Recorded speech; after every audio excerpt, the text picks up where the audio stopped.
Rekam jejak Novel Baswedan sebagai penyidik Komisi Anti Rasuah patut diacungi jempol.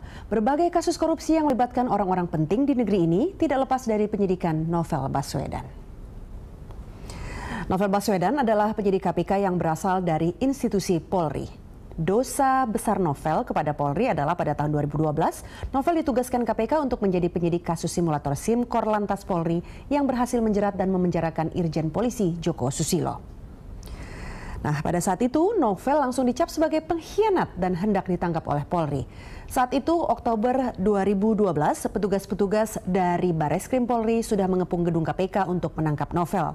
Alasan penangkapan Novel berkaitan dengan kasus penembakan tersangka pencuri sarang burung walet pada tahun 2004. Novel berstatus tersangka dan akhirnya Presiden SBY saat itu turun tangan sehingga kasus Novel tidak diteruskan oleh Bareskrim Polri. Presiden Jokowi mencalonkan Komjen Polisi Budi Gunawan sebagai Kapolri.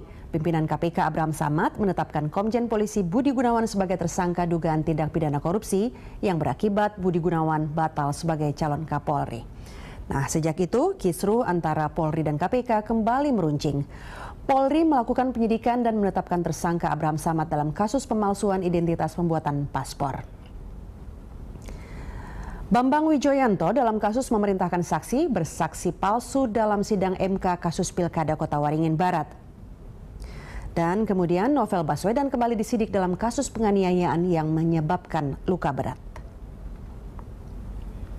Polri membuka kembali kasus Novel setelah KPK menjadikan Komjen Polisi Budi Gunawan sebagai tersangka suap dan gratifikasi sekitar pertengahan bulan Januari 2015. Semua berkas pemeriksaan saksi-saksi pada tahun 2012 diangkut dari Bengkulu ke Bareskrim pada bulan Februari 2015. Karena bukti minim, tuduhan untuk Novel berubah jadi perbuatan yang menyebabkan luka berat serta memaksa keterangan dan pengakuan tersangka. Sebelumnya, Novel dijerat dengan pasal penganiayaan yang menyebabkan kematian tersangka. Kasus Novel dinilai janggal karena laporan dibuat oleh polisi dari Polda Bengkulu Brigadir Yogi Haryanto bukan oleh korban. Keluarga korban tidak menuntut bahkan melindungi Novel dan Novel tidak melakukan penyiksaan dan penembakan. Novel ditangkap berdasarkan surat perintah penangkapan dari Dirtipidum Bareskrim Polri. Sprintkap itu memerintahkan pada penyidik untuk segera melakukan pemeriksaan kepada Novel Baswedan selaku tersangka karena diduga keras melakukan tindak pidana penganiayaan yang mengakibatkan luka berat.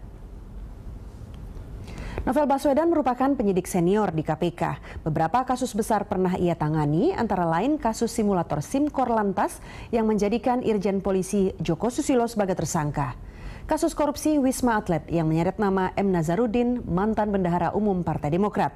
Kasus dugaan suap cek pelawat yang akhirnya menyeret Nunun Nurbaiti, istri mantan Wakapolri Adang Darajatun, serta kasus suap lahan sawit yang melibatkan Bupati Buol Amran Batalipu dan menyeret Siti Hartati Murdaya. Ketidaksinergian aparat penegak hukum antara Polri dan KPK hanya akan menghancurkan negara dalam upaya pemberantasan korupsi di negeri ini, di mana korupsi telah merajalela dan mengakar. Ibarat pepatah bagai katak merindukan bulan, pemberantasan korupsi bagai panggang jauh dari api. Presiden harus berperan aktif untuk menyelesaikan kisruh ini. Saya Rika Amro, sampai jumpa.